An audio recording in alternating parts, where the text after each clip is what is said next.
Brethren, I brought some of these up last week. Asa, it says he even, when he was diseased in his feet, sought the doctors, not the Lord. Christian, when you are in financial need and you do not seek the Lord first, when you are in medical,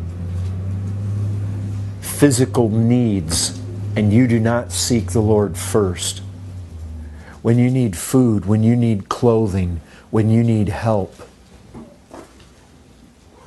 when you need a home, when you need a church, when you need understanding, when you need humility, when you need, brethren, whatever it is, if you are not seeking God first, it is proud, it is relying on the arm of the flesh, and God hates it.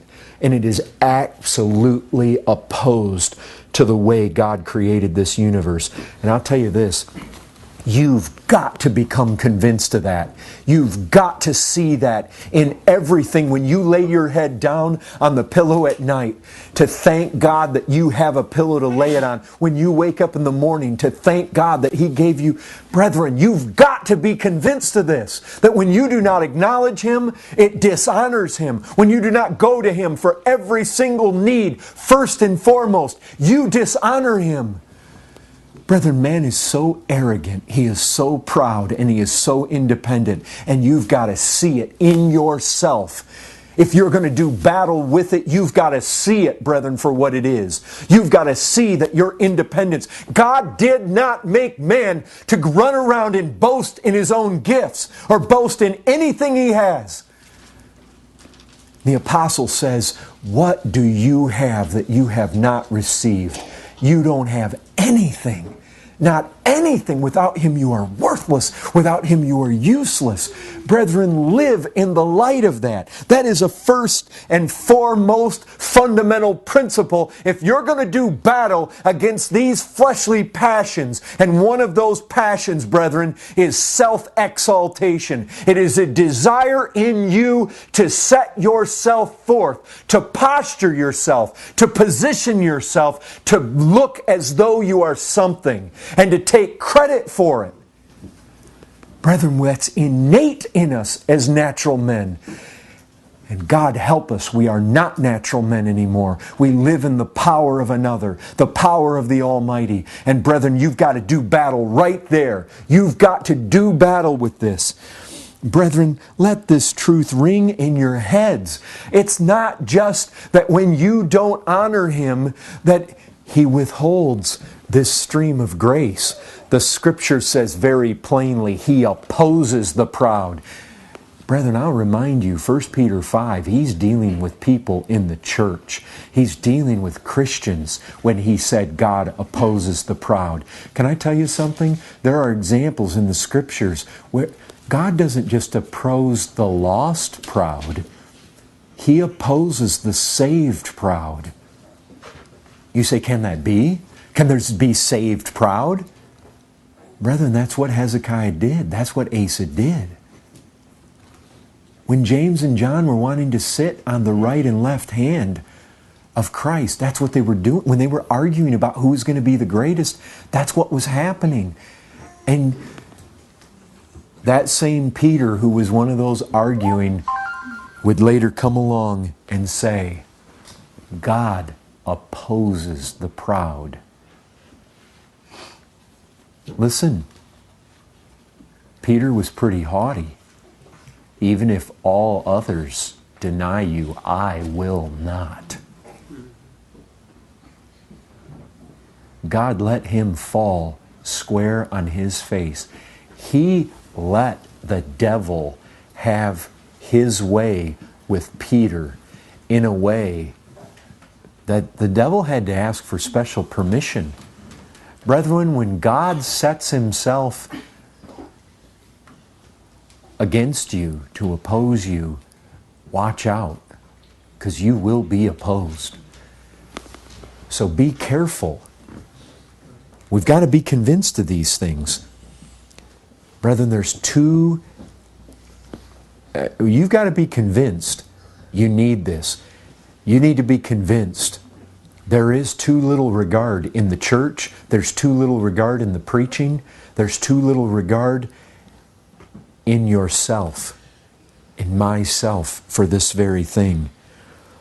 The call to humility, I'm afraid, has indeed been too little regarded in the church.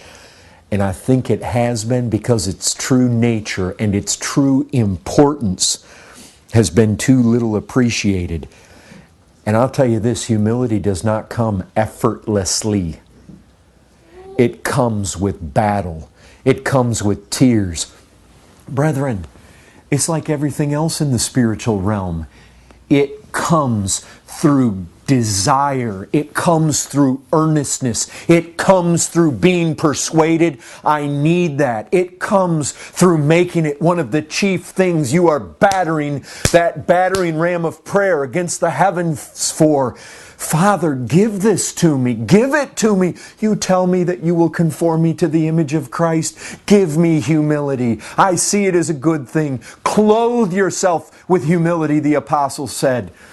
In another place, he said that he urged us, he encouraged us, he exhorted us to walk in a manner worthy of our calling with all humility and gentleness. With all humility, brethren, we've got to be desperate for this. We've got to go after it. We've got to be earnest for it. You pray for it like your soul depends on it, because it does. It does, brethren, it does. And we've got to be convinced of it. And I'm not certain, brethren, that we have been entirely convinced of just how much we need it. It needs to be an object of our special attention, our special desire, our special prayer, an object of our faith. What I mean by that, by faith, brethren, you need to lay hold on this. Lord, you promised that you would conform me to the image of your Son. And one of the crowning characteristics is that He's gentle and lowly in spirit. He did not please Himself. He did not come to be served, but to serve. He told us to follow Him. Lord, please, give us this. You told us that if we would cry out to you, you would not withhold any good thing from us. You told us if we then, being evil, know how to give good gifts to our children, that how much more would you give every good thing to us that ask? Lord, please, we're asking for this thing. We believe it to be good. We believe it, Lord. It needs to be an object of special practice. We must strategize in pursuit of humility. Jesus said, "Learn of me." Brethren, so many of you young people, you were recently in school or you're now in school. Think about your hardest subject. Did it come easy? You had to learn. You had to study. Brethren, I can tell you this. As I was telling some of the folks down in Laredo on Sunday, I went through 4 levels of calculus. Brethren, you don't learn 4 levels of calculus effortlessly.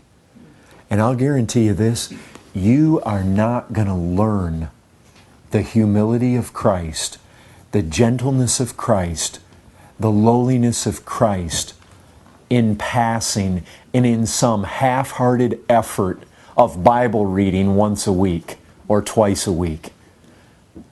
Brethren, you learn calculus by effort, by strain, by sleepless nights, by study. And you're going to learn Christ harder than I learned calculus. I guarantee it, brethren. It's got to be all-out earnestness to learn this humility.